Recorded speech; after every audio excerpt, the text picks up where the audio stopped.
here, and as always, I want to say thank you all for watching, commenting, subscribing, and being part of the Joe Boo Sports Report.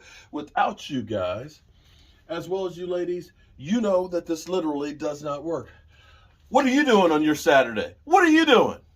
This is my day off, and I'm here pounding the bricks. That's right. We are making an entranceway here for our the ductwork, so that way we can have heating and air conditioning inside here in the red brick house. And I love it because I got my buddy Jet D up there. I got Michael Anthony Fitness Reaction, Gig Economy, pulling electrical wires. Just had an 80-year-old man come by and tell me we're doing a great job, although he did kind of talk about the building department. I didn't say anything bad about the building department. Those are my buddies. But we are having a great time here at the red brick house. I've been, when I'm working and driving, I do a lot of thinking. I'm trying to figure out, are the Dallas Cowboys really trying to win? Are we, for the first time in forever, have the Dallas Cowboys trying to win in football? I don't know. I'm still debating on that question right now.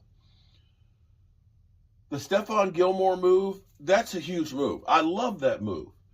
But if it's the only move that we're going to make, it's not enough. It's definitely one that's helping to get people off the Cowboys' back. But we got to understand, when you saw what the Eagles did, how many players and pieces that they brought in and became a really good team, it still was not quite enough. And the sad thing is we were so close last year. Oh my God, we were so close. If we'd had just a couple of pieces last year added to that roster, we could have been Super Bowl champions. And the difference between the good teams and the bad teams, it's not much. It literally is not much. Now, people go through, as I was doing my live stream last night, like they always do, people talk out of both sides of their neck. Here's the thing that's crazy. They'll talk about Dak trash time. They'll talk about Dak Prescott regress. Dak Prescott, Mr. Interception Machine. The season that Dak Prescott had with the interceptions that he had, he's not even the top 15 of seasons in the Cowboys' history of interceptions. Yeah.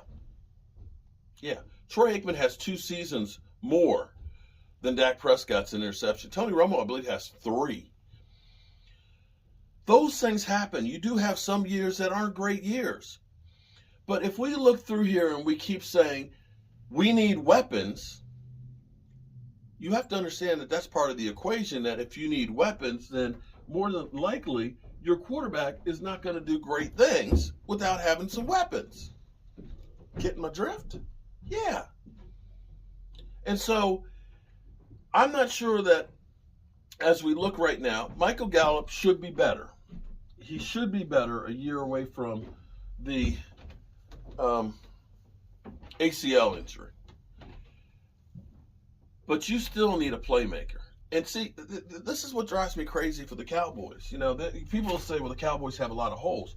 I don't see it that way. Because when you can fill up a spot with a premier player, that helps to make up for other spots. So if you end up getting a DeAndre Hopkins, okay, just think about how much better that offense would be.